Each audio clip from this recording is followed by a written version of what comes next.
looking at the overall map, the road to 270. Right now, Donald Trump stands at 230 electoral votes. Kamala Harris stands at 185. Again, of the 7 swing states that we and everybody else has been watching, we now have an NBC News call in the first one, Joy. North Carolina called for Donald Trump. Yep. And so it was, it's a state that I think Democrats definitely were reaching for. There was a lot of work to try to turn out the college campuses, which were really thick and really packed, and try to turn out the suburbs. And I think there was a lot of hope because of just the insanity, can we say fairly, of the person who's running for governor in that state, and a thought that, defeating him would also carry Harris in. But in the end, if they didn't make their numbers and essentially exceed the numbers that Joe Biden had in the suburbs, and I think we have to be blunt about why. Black voters came through for Kamala Harris. White women voters did not. That is what it appears happened in that state, is that if you can't flip enough white women, and we've talked about this on this set numerous times, is that you have a state where you've got a 6-week abortion or a 12-week abortion. I think theirs might be 12 weeks. Yep. But it's a state where women lost their reproductive rights, where there was a very heavy push to get women to focus on not putting in place, re-electing, putting back into the White House the person who was responsible for taking those rights away and restoring them. But that message obviously was not enough to get enough white women to vote for Vice President Harris, a fellow woman. This will be the second opportunity that white women in this country have to change the way that they interact with the patriarchy. And, God bless Shannon Watts, who has tried to have that conversation. But if people aren't receptive to it, and if people vote more party line or more on race than on gender and on protecting their gender, there's really not much more that you can do but tell people what the risks are and leave it to them to do the right thing. Steph? People didn't have any surprises here. We do have to remember, when it comes to North Carolina, they just went through the hurricane. We know that the state made tons of accommodations and people were able to get to the polls in an abbreviated form. But they also were victims to a huge amount of misinformation over the last 4 weeks. You cannot underestimate the impact that had. But to Joy's point, there's no surprises in this election. People knew exactly who they were voting for and what they were getting. So they get what they get. I want to talk about Mark Robinson for a second, because I think it's sort of interesting. Mark Robinson is like running an experiment, which is like, what's the floor? What's the floor for someone who's a major party nominee in a swing state, in basically a closely done? Remind people who he is. Mark Robinson is the current lieutenant governor of North Carolina running for governor. He is the one who said he was called himself a Nazi at one point on the Nude Africa Forum, where he had a long set of exchanges in which he said basically every single offensive thing a person could do. He has a very, very long history of saying incredibly repellent, omnidirectionally offensive statements about just about every group imaginable. He is the opposite of what you would call like diplomatic or like political. He's going to get his, He lost. He lost, right? So he lost by a lot. He got 40%. So like, to me, I look at that 40%, I think, where does everyone start in the structurally polarized America that we live in? And the answer is Mark Robinson at 40% North Carolina. Like, that guy ran about as bad a race. He was abandoned by the top of the ticket. He was abandoned by fellow Republicans. Abandoned by his entire staff. By the entire staff. He had just about the worst news cycles you've ever seen for any candidate. And in basically what has been a 50-50 state, more or less, so it's a good experiment, that is the floor, is 40. So the reason that matters is because there's two things happening in every election. There's the structural stuff that's happening, and then there's what happens in that campaign, what the candidates are, what's happening in the news. The structural stuff in this country is like the 40%. Yeah.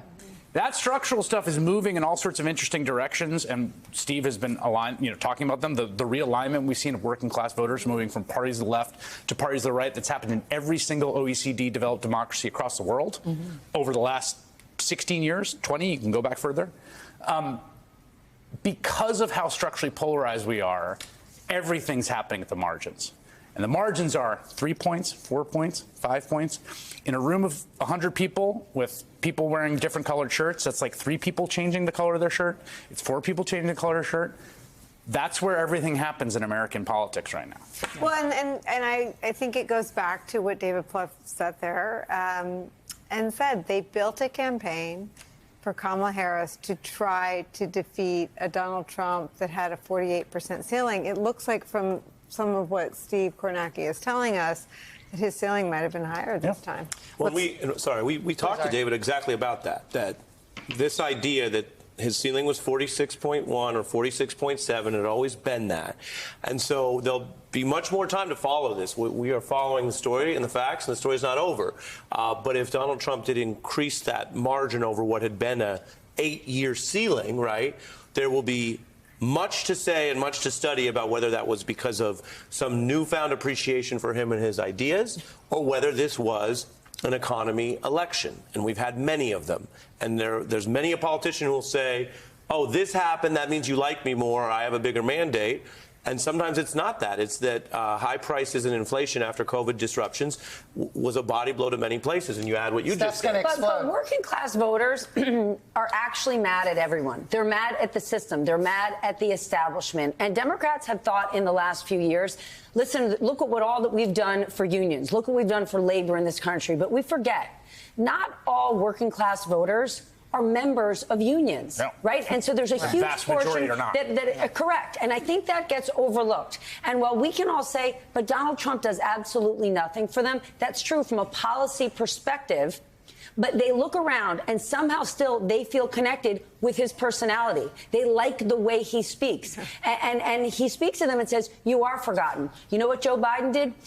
He forgave student loan debt for college-educated people who have all sorts of job opportunities. You continue to be forgotten. And so while they haven't found any policy solutions for him, and I can go through everything that Joe Biden has done from beyond what he's done with unions. We can talk about the Inflation Reduction Act. We can talk about infrastructure plans. We can talk about all the training programs in many of those rural communities, whether it's Georgia and Pennsylvania, but many of them aren't underway yet, and it takes time, right? But just briefly, I'm not speaking to that. I'm just saying that when the economy is bad enough and that's front and center, people tend to vote against what they see as the incumbent party. In this case, you had an incumbent vice president.